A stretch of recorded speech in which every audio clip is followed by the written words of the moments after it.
Welcome back to another episode of the BARROW Podcast. Here we are, back again. Together, once more. Today's a book episode, but it's a little bit of a shambolic, random sort of a book episode. As I've said, I thought we would kind of cap off this The Body Keeps the Score. I'm calling this The Body Keeps the Score period of the BARROW Podcast. Sort of episodes, I don't know, 41 through to whatever this is.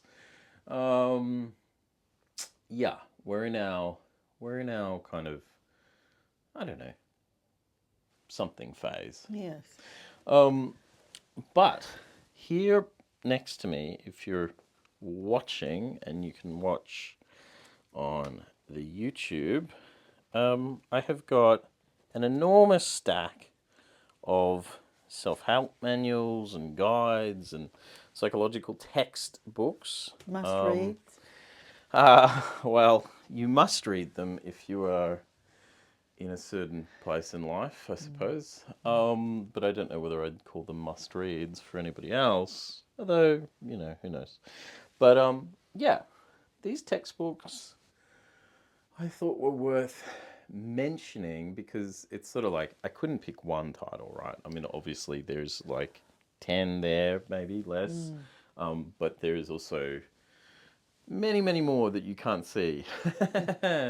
Tucked away into the corners of the library in here in the studio. And, you know, some have been read cover to cover, others flipped through, skimmed, you know, certain chapters highlighted. But you and I went through, as this relates to the memoir and the writing process, you and I went through an extended period of psychological detective work. Yeah. That's my question. I was going to ask, were you prompted to go to a psychological text? When was I, or was I? When? Well, I think we mentioned it last week's episode. I was talking about my getting a diagnosis, and I was like, in that period of that year that I was quite depressed, and I spent most of it kind of bedridden. It was in the aftermath of getting that diagnosis. Yeah, and sure. it was sort of going... Making sense of it. Yeah, I was like, there was a period of, you know, a deep kind of despair, which I talked about last week. In the immediate aftermath of that, of receiving that. But then I went, well, if it's really true, if I really do meet the criteria for this thing, and particularly I was interested in the borderline personality disorder label, but PTSD. So, I mean, I was interested in all of it, right? Yeah. So I just sort of went, well, what literature is there out there on this? Yeah. And went online, and it was pretty evident that there were many titles, but there really were only a few ultimately, in that, like, there's a lot of information and there's a lot of titles, but you really do keep seeing the same 10, 15, 20 at most titles being circulated again and again, and then you see the same 5 names being repeated again and again, and appearing as references in these other books. And I was like, well, I'm just going to draw a circle around these names and these titles, and I'll spend some money, I'll get a bunch of materials together, but I'll also cap it as well, because I was like, it's one of those things where it could be endless I'm always Yes, kind of, yes. I guess I'm always wary of anything that sort of is masquerading as self-help. Not that any of these titles were, but like, I always think there's this danger with people to be strung along. Like, so many people, like, you know, if you look at influencers online and stuff, like whether it's people who are in wellness or mental health or whatever they're calling themselves, especially fitness and diet. I mean, it's one of those things. It's like when it comes to fitness and diet, I mean, the same principles have applied forever. I mean, it's pretty much like more or less either Mediterranean or low GI diet, those kind of go hand in hand. And then, hey, Keep yourself exercise. active every day. Keep yourself active. It's good for your brain. It's good for your Yeah. body. Try to keep it a certain weight, but don't turn it into a disorder where you're measuring your weight all the time or your food. And then, hey, guess what? You get old, and eventually you're gonna have to give up the tennis racket or the dancing shoes or whatever, you know. And that's pretty much all there is to it. But every week, every minute, it feels like There's some new approach. somebody's got a new thing, and I am so amazed by the hypocrisy of claiming to want to help people and overcomplicating their lives and making them feel horrible. So, because I'm a cautious-minded person, I was like, I will buy these amount of books, and I will look no further than this. I'm limiting my down the rabbit hole. Yeah, and I think yours was more of a research mindset, not quick, give me 10 steps Yeah. to have a healthy mind. Yeah. You were wanting to really understand those diagnoses and how people come to them, to be in that field. And what is the criteria? Like, what is it that the person sitting opposite me was seeing? Yeah, sure. You know, what is it about me that makes me a candidate for this thing? And so, yeah, if you're watching, or I can describe, I have a 1, 2, 3, 4, 5, 6, 7, 8, 9, 10. I was right to say 10 books here. And they are called variously Borderline Personality Disorder Demystified, I Hate You, Don't Leave Me, Sometimes I Act Crazy, Hard to Love, Loving Someone with Borderline Personality Disorder, BPD from the Husband's POV, Mindfulness for Borderline Personality Disorder, The Buddha and the Borderline, Building a Life Worth Living, When Your Mother Has Borderline Personality Disorder. Those are kind of my 10 that I Delved in and out of. Yeah. No, you go. And then you directed me to what I might find relevant and interesting. Yeah. And can I say that when I first was delving into these, it was very much just reading the textbook. And then as we progressed through our unpicking of our life, they became more relevant. What I'm saying is I just even picked up the book before. Just then, yeah. And saw more in it. Yeah, they do resonate more over time after you've had... Yeah. Yeah, go on. No, I think you're just taking so much in initially, and you're doing a quick inventory at the same time. Or is this relevant to me? But as you go through the process of really understanding your life and your childhood and your background, the information becomes more meaningful. Yeah, absolutely. And I'll provide links and details in the show notes to this episode so that if people want to look up any of these titles, they can. I sometimes I consider or I reflect on titles themselves.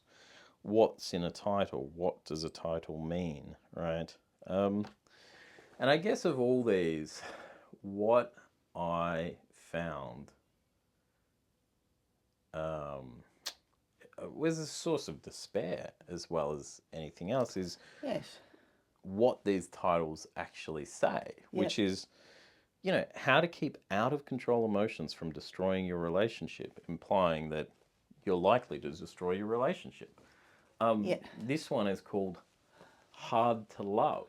I mean, understanding and overcoming male borderline personality disorder, but also hard to love. So you've already got a label. You've got the diagnosis and now you've got another label. Yeah, and you're so when I was reading these, when I was just researching them online and coming across the titles, it really was quite painful. I'm going, oh, I'm hard to love. Oh, I destroy relationships. Oh. And the thing is, that's all true. That has been true. Yeah, my emotions are out of control. Sometimes I act crazy. What we know and what you can do about BPD. You start reading these titles and you're like, good God. But I have to say, Hard to Love, Understanding and Overcoming Male Borderline Personality Disorder has been amazing. It really is like a punch in the guts to read that title, but then you're like, no, I want to go into it. But perhaps this is a little crazy, maybe. But it's so strange that one of these titles, which I'm about to repeat, actually was the first time I came across how I felt and had felt almost all my adult life. Okay. And it was this one. It was, I hate you, don't leave me. And I thought, that's exactly how I feel about everything and everyone all the time. I hate this situation. I can't stand you, but I'm terrified. But don't leave me alone. Please don't leave me. I find it unbearable to keep going and to live, but don't give up on me, sort of thing. And it was, I really felt, and you can probably see that one is marked up the most. That was the one that sort of I went, well, that's a summary of my entire life, which it's hard to do that just with a title. And yet, I hate you, don't leave me, was maybe the most significant 6 words I've ever come across, and really helped me. Right. This book really helped me. Yep. And I suppose I want to talk about titles generally, and something that I find with mental illness books and self-help and all this sort of stuff. These are not self-help books. Sort of. They're psychological texts, I think. But, yeah. Do you have anything more you want to say about any of these? Or No, I can see that, I've been hard at making notes there too. But I'd have to revise those. Yeah, that's okay. I mean, one of the things that all these books pointed out was how inadequate the term borderline meant, because there's all sorts of implications, like, well, on the border of what? What is the border line? Yes. What does that mean? Yeah. And so, that's fascinating in itself. Yeah, it's a frustrating term. It's a really frustrating term. Does it mean you're not in control of your life? You're on the edge of something. You're on the edge of it. Well, you don't have a stake. Yeah, that. That's being absolutely reading it literally. Well, there is all sorts of implications and with it, and those are some of them. I think that most people, if you actually do a bit of digging, most people, and I throw myself in this camp, absolutely hate the term because, and actually would like to see it revised because it's the only sort of diagnostic label that doesn't make sense. When you sit there, you're like, what's it mean? Like, if someone says if someone has, like, for instance, oppositional defiant disorder, which, by the way, again, how much stock you put into these labels, but you know what that means. Like, you can see what that results in. There's oppositional and it's defiant and it's, like the words are there. Yeah. But borderline is a word that is never used except in this one case and doesn't hold any meaning. Yeah. But the thing that people advocate for, and I would too, is that they would like to see it changed to EDD, which is emotional dysregulation disorder, because that is what it is. You have trouble regulating your emotions. They are like flying off the wall all the time and just highs and lows, and you're not really... I mean, you never want to say you're not in control of things because that sounds like you're giving up on yourself. But it's just there are times where it feels impossible to regulate your emotions, like to have and your reactions to things. Well, that's what I said. I mean, you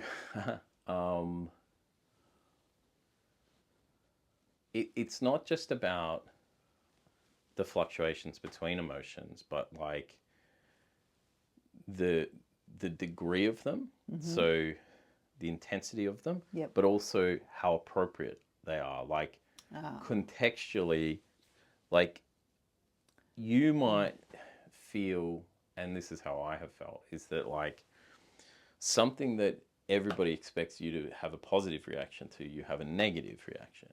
Like, for instance, you achieve something and you're given an award and you don't feel excited or happy, you actually feel really despondent and quite angry. And don't want to talk about it.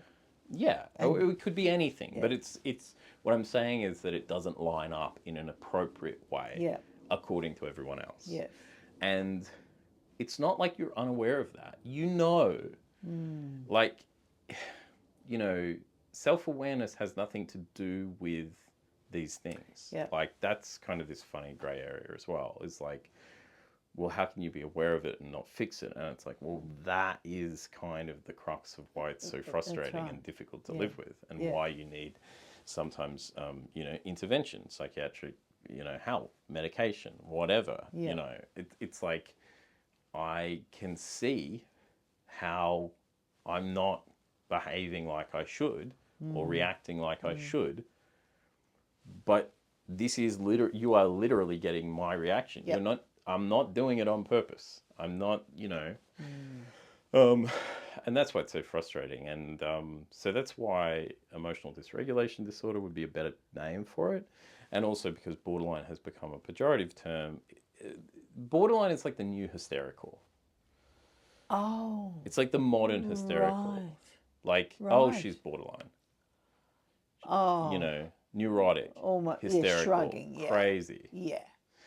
And the other thing there is also that it's quite gendered. Like, male borderline cases are statistically rare for some reason. And that can be because... and that puts it in that hysterical category girl. Of hysteria. Yes. Because it's a lady thing. Yeah. So it's like, emotions awry. Yes, because women can't regulate their emotions. Yeah. I see. So it all sort of falls into this kind of like fairly toxic pejorative discourse, which makes it difficult to talk about. Yeah. So when you're being diagnosed with that, are therapists referring to basically a lack of self in that? That's part of it. Yeah. But, you know, like it's the inability to regulate emotions. It's like having these extreme fluctuations and like really intense and dramatic reactions, overreactions, people would call them, to things, and inappropriate contextually. So again, this is a positive encounter, you're reacting negatively. This is a negative encounter, you seem fine. You know, like just at odds with this is a the mediocre encounter, you're really excited. Like, yeah. why are you not aligned with everybody? Why aren't you in sync? Well, you're at odds with the experience, with reality. Yeah. Yeah. But I guess like on titles, I just wanted to say something really quickly. Something I've noticed with memoirs that are published by big name publishers with famous authors claiming to have problems that I don't think they really have. There is also something that I find really disagreeable, which is this kind of being mentally ill is also special. That I have special powers of my quirky way that I see the world gives me quirky insights, and there's this kind of positive spin that I actually find quite saccharine and immature and undermining and unserious and patronizing. Yes. I totally agree. There is one book in particular, and I'm not going to mention the name of it. Okay. But it basically refers to the state of unwellness being as if one has entered a sublime, surreal dimension. And that is something at the end of the day that must be celebrated and championed. Oh. And I just am like, no. No, it's just unfortunate. And for the most part, it sucks. It's not... Yeah, that sort of attitude it's not minimises someone's struggle. It's not mystical. No, certainly not.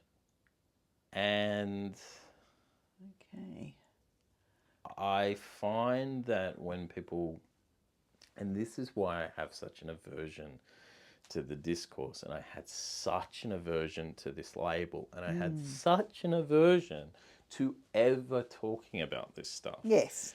And why I never wanted the memoir to become a mental health thing. It always had to be a book about family. And for me, my writing I couldn't start occupying space as someone who wrote about mental health.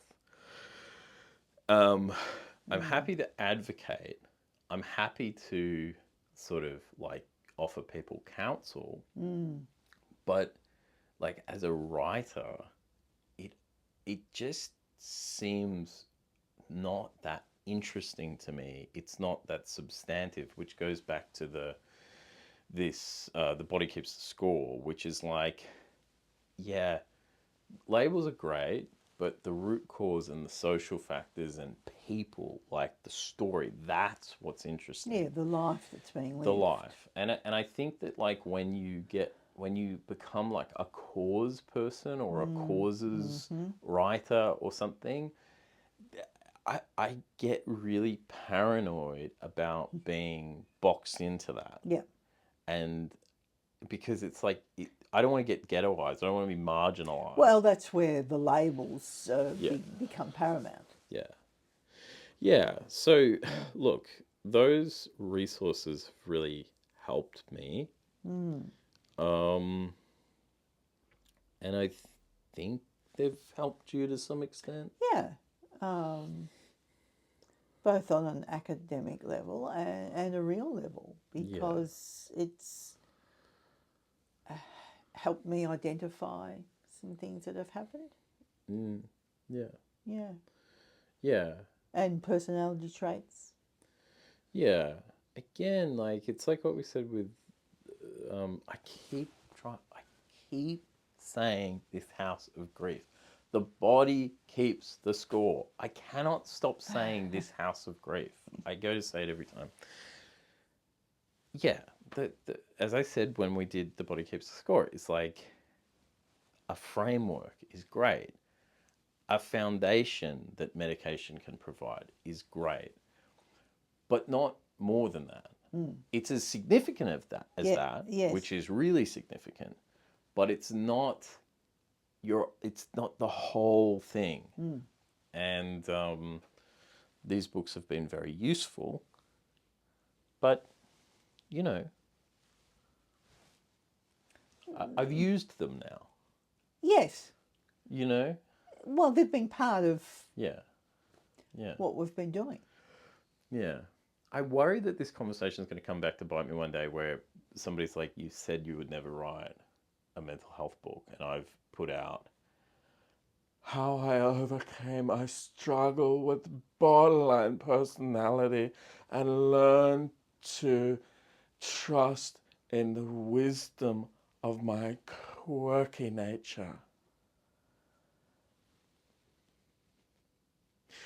How complex PTSD gave me insight into the farthest reaches of the human condition. Well, first of all, you are not saying that.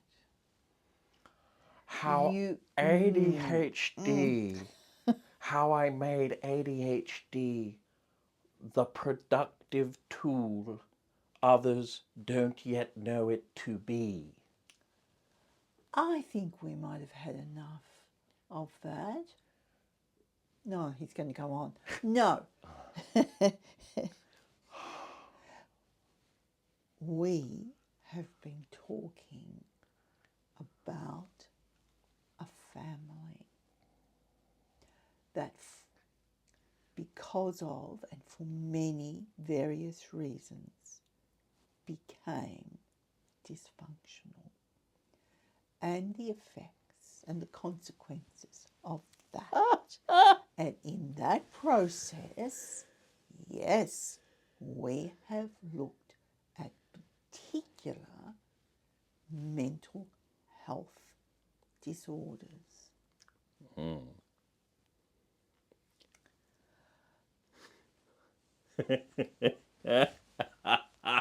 There is something I want to say, and it's so bad.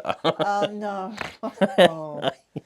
Do not. Oh no, it's my BPD flaring up. I'm dysregulated. I think I know where this is coming from, and let's not go there. There are so many authors out there who are just fake. Okay. They're fakes. All right, that's that. They're absolute charlatans. They're snake oil salesmen. And it's so cynical that you would be out there peddling like a glorious view of something that has well, it's not a glorious. pain. They don't have a glorious view necessarily, but it's like, dude, you're well enough to write a whole book. How can you possibly think like I understand you've got to get your insight out there and it is useful in the world, but this is where I'm really conflicted. I'm like, these books that we're talking about, I'm not talking about these books. These are textbooks. These are textbooks. I'm talking about memoirs where people go, yeah, okay. I really want to do some bad jokes, but don't. I'm not going to because I'm going to get killed on social media. But yeah. all right. Well, moving on. Please, let's move on. Touched, mind and body.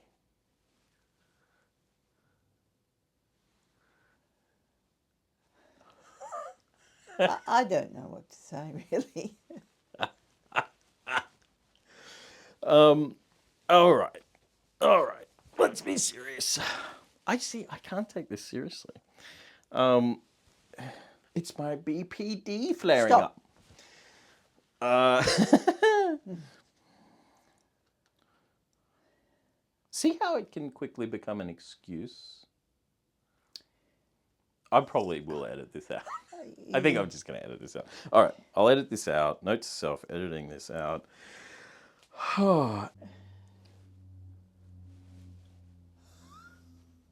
Scene. All right, the other thing that I was going to bring up in these textbooks, maybe they did touch on these things, but maybe they didn't. I'm not sure. Like, I've brought it up a couple of times now about gender being, like, there's different barriers to entry, right? Yes. And I think people get treated different ways depending on a set of factors. So there's the self-narratives that we carve, that we hold, and our roles in relation to family. I'll touch on that in a sec, but like, you know, gender and social class, like, those are two kind of big ones that like really set the stage for how you're going to interact with, but how you're going to interact with medical institutions, but how medical institutions are going to interact with you. Okay. You know, like, if you're like, different people are treated differently, and they. Yeah, so if you've got a curious mind, and the extension of that is that you're quite well educated. No, No, that's not really what I meant. no. I just meant, like, your appearance in different contexts is different. Yeah. Like, you know, I've said it before, like, social class sets a foundation for how you come to even understand, like, something like therapy. Like, if you're middle class and mum or dad has been to a therapist before, well, that's one thing, right? Yeah, I think that's what I was going to get to. Yeah. Okay. Why couldn't you get there a little quicker? I mean, if you've got a certain background where that's in your vision, Yeah. you will automatically consider therapy. Yeah.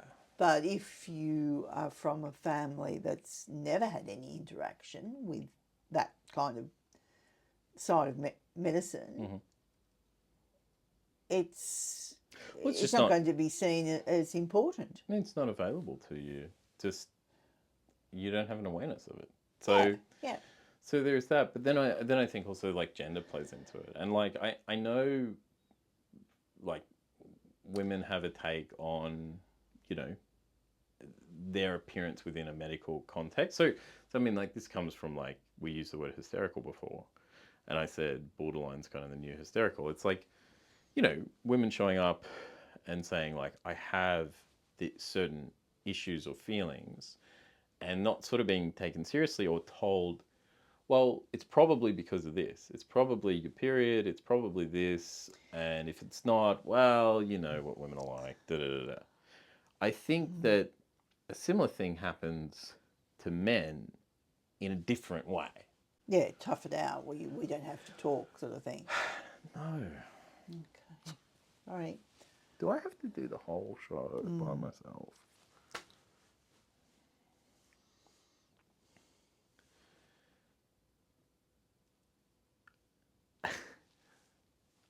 You know, where, as I've said before, this episode is not going well. What I was trying to say was, like, showing up and sort of being treated like your symptoms are male symptoms, like it's your drinking, and go do some deep breathing. Ah, right. Okay. Well, hang on, I'm going to have to edit out the confusion and sort of pick up from the last thing I said. Okay. Which was like, you know, men are treated whatever.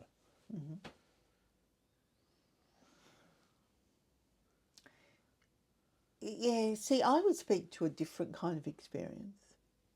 I know what you're saying. Can we just have a conversation? I know what you're saying, but I think women would seek out. Oh, I thought you were... No, okay. Oh, Jesus. No, it's not the point you want to make. Okay, let's go. What do you mean women are seeking what out? What are women seeking out? They're making things difficult on purpose. No, I think they're trying to. I think women try to understand themselves more. Yeah. Okay. Right. Okay. So why don't you just make that point? Just make that point.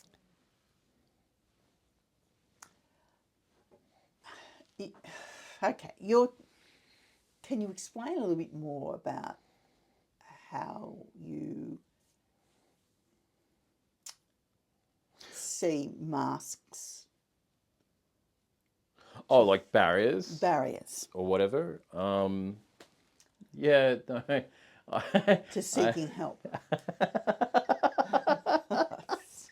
Tell me about masks. Ah! I love it. No, like, no. I do like masks. No.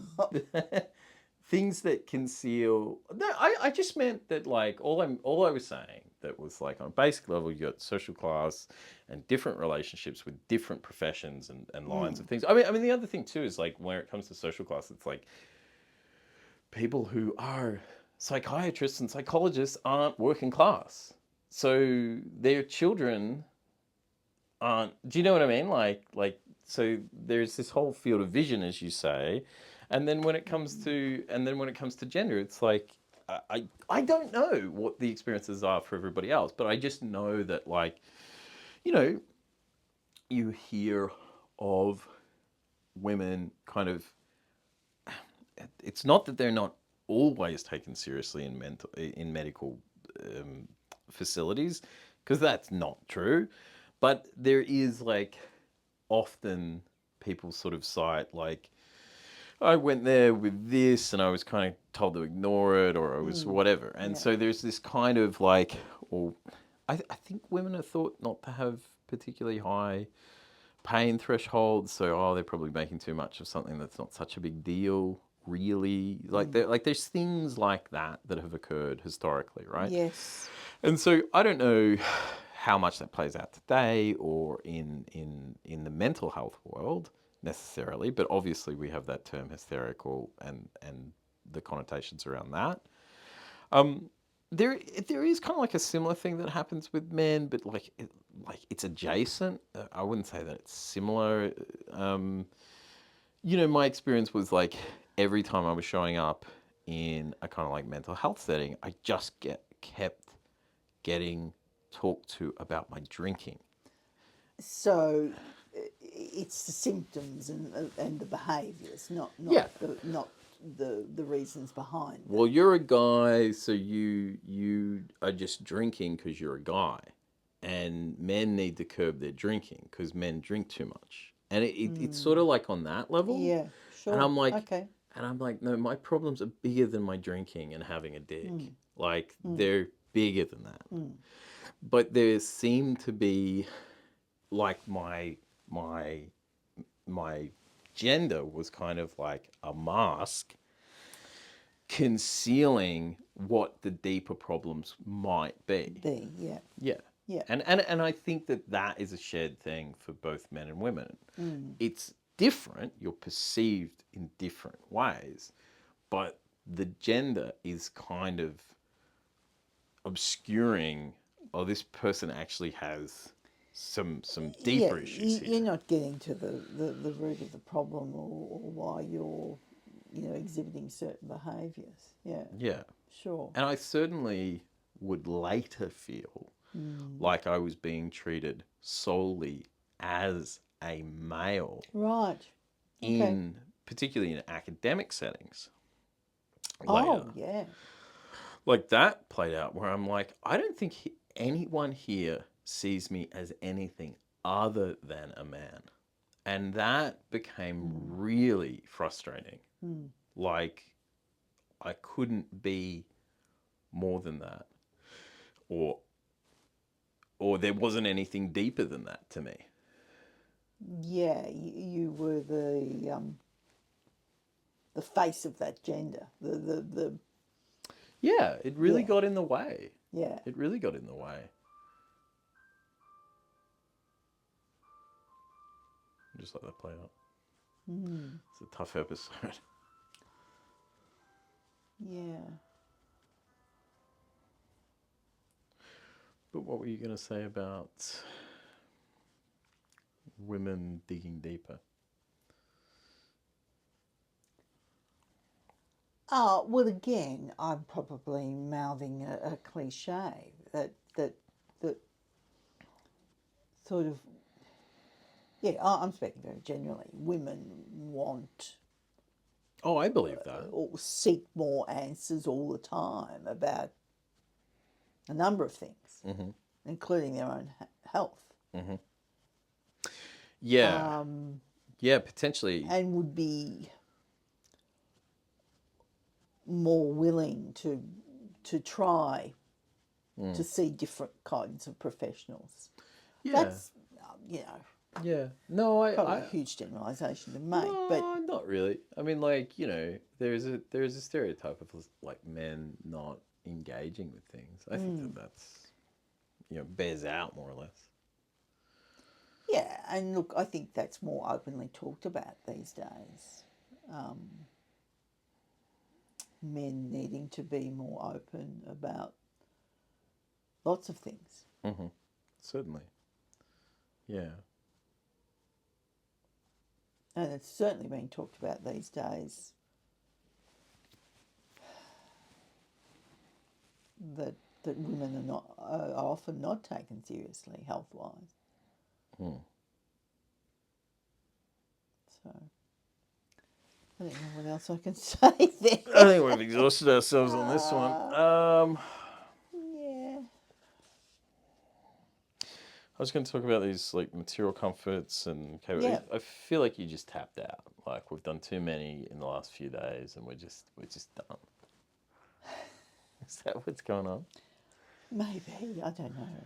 I feel like you haven't spoken in this episode. Oh. Oh. Do you want to maybe just try and bring a couple of these things up, and then we can kind of wrap it up and get on to this and then wrap it up. These apply to you too.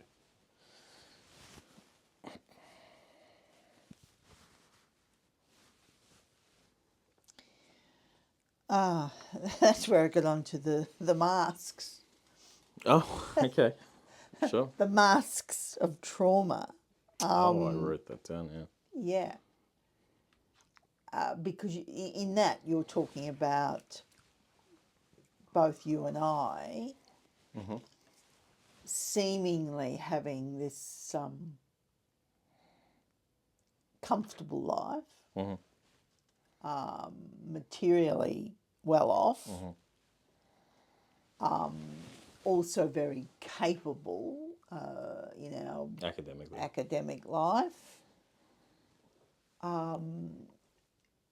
So in many ways, then, not being seen for the real people we are and the real difficulties we were having. Yeah, I think there's a flip side to social class, right? Yeah. Like, or a flip side to economic conditions where it's like, we're not, by the way, super well off. No, I don't mean that. But when you actually conduct your life, you are seemingly doing well. Right. I think I know what you mean. So the inner struggle is not seen. Well, this is what, so I was going to... that goes to me looking at you as a little boy and then as a student. Well, you go off to school and you participate, and I'm not getting a phone call every week saying you're having troubles. And then the same goes for me and my father's narrative. Oh, she's strong, you know. Yeah. Yeah, sure. You know, you working in an occupation, you're... If you can hold down a job, you're fine. If you can do this, you're fine. Yeah. If you can do that, you're fine. It's interesting because it's like you don't want to unpick it so far that like you give everybody a complex that they're not doing well. It's like you are probably doing okay if you're holding down a job and blah, blah, blah. But there's like what I was going to say on the flip side of like the social class kind of equation is that like if somebody was extremely wealthy, you know, but they were mentally very unwell, then their money would protect them from any visibility as unwell. Yes. Because if you took the same person and you put them in difficult economic circumstances, well, they'd end up on the street. But the money they've got, the money they've got protects them from falling too far down. Yes. But that doesn't mean that person isn't struggling the same way. It's just that the material conditions are such that the thing is visible or not. Like you can identify that person's not doing well because of... So there's always that kind of surface level that can either work with or against the things that you might be working on internally. Yeah, he's coping well. He likes school, you know. It's simplified. And I think for both of us, that was certainly the case where it's like, you know, you have some academic competence and, you know, there was kind of a tradition with our family of like, if anyone's sad, well, you just buy them a gift and they've got nothing to worry about because here's a thing, here's another material thing. And it wasn't excessive, it wasn't tons and tons of material things, and what material things were given weren't, you know, we're not talking sports cars and all sorts of things, but we're talking like the way that serious concerns could be papered over with gift giving and material things. But I think in what I was saying before, our oddness, our oddities, is such a word? Are all, yours and mine, are also papered over. Right. Because you are seemingly coping. Yeah. You go off to school, as I said before, you participate, same with me. Now, I was very alone as a child and teenager and retreated to the house with piano practice and whatever, but that's not seen for what it is or what it might represent. This is a person avoiding social contact. Absolutely, yeah. It gets coloured a different way. It's like that's not a person avoiding anything, that's a person working hard, you know. So like if you take yourself off to study or play the piano, practice the piano rather, they're actually just being really diligent. And that goes with like intense behaviours. If you're intensively involved in your writing, well, that's marvellous. But is there another reason for that? Yeah. And me not having a big social network. Oh, well, she's busy. She's doing her homework because she gets A and does her music practice. It's interesting the way that like competence in one area can be taken and then projected into all the other areas. So like, I've often said to you, and maybe now's the time to touch on this. I don't want to get into it too much, but it'll probably come up as we talk about me at school and stuff. But like, you know, there was this sense of me being like almost brilliant. And it's like I'm not. I was quite good, perhaps very good at 2 subjects at school, English and literature. And I only took literature in my last year of school. So, and I was kind of good at some history subjects. That's it. That was the extent of it. Yeah. My marks in everything else were very middle of the road and almost poor. So this narrative that I was some brilliant student is complete nonsense. I wasn't. But again, this has to do with narratives that families build, narratives that people build, and then enforcing them or just suggesting them enough that they become true. Yes. The idea that I was brilliant, and not only was I brilliant, it also meant that I was coping. It meant I had no problems. That is a total fabrication. I was good at a couple of subjects, quite good at a couple of subjects. Not the best. I never duxed the subject. I never, I was only quite good at a couple of subjects, poor at all the others, and I wasn't coping. So the narrative and the reality are completely out of sync. But then subsequent events prove the narrative. Like when you go on to attain what you attained. Oh, well, that proves that. It's funny because that sort of happened with me too. The certificates on the wall prove something. Yeah, sure. But the point of saying this was to say that these small narratives and how we do or behave in some areas of our life can become barriers and masks, and they can conceal and prevent us from, getting help. They can conceal what's really going on with us. Like, it's so strange how competence or wealth can work in both directions for people. And that always surprises me, and that's the same with gender. Like, it can go it can go many different ways. I mean, like, gender, like, I could probably, as a man, walk into a situation and bluff confidence and competence in certain assumed things. Like people might think I am mechanically inclined, for instance, and I'm not. So I could say, oh yeah, I know how to fix that, and people would trust that was true. Something. Do you know what I mean?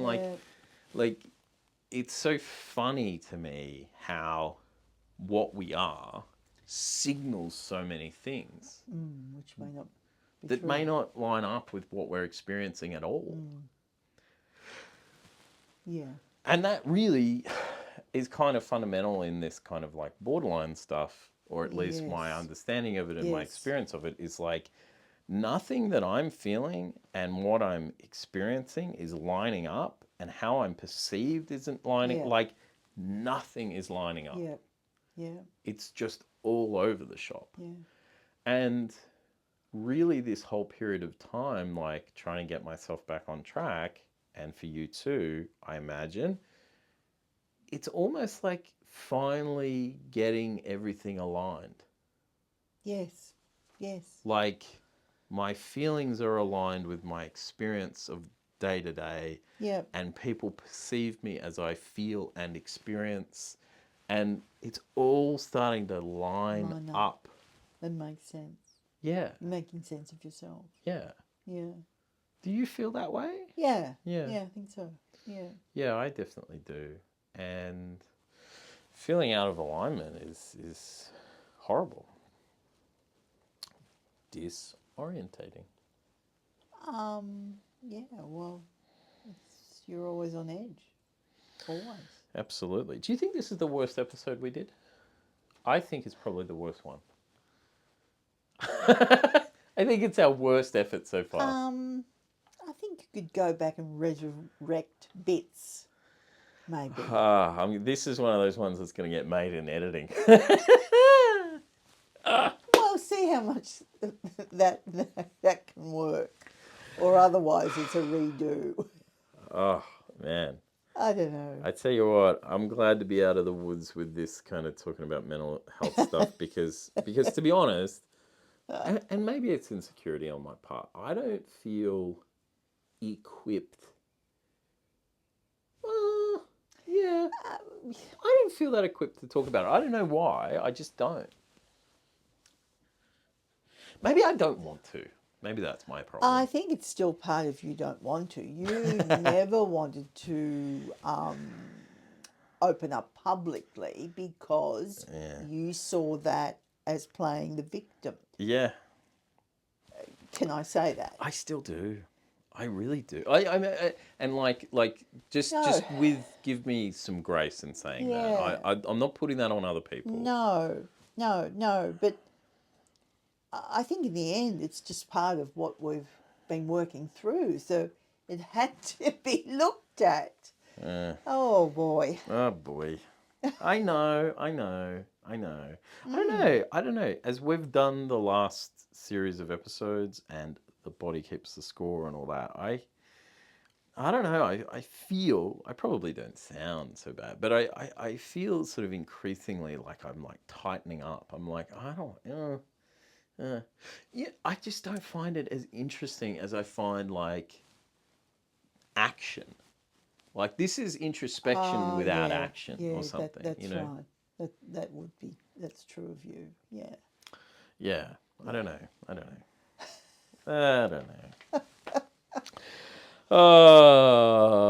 Follow us on the podcast app of your choosing, Spotify, Apple Podcast, or wherever you listen to the show. And if you've got time, give us a rating and review. It helps the algorithm find us. We really appreciate it. Don't forget, we're on Substack, thebarrowpod.substack.com.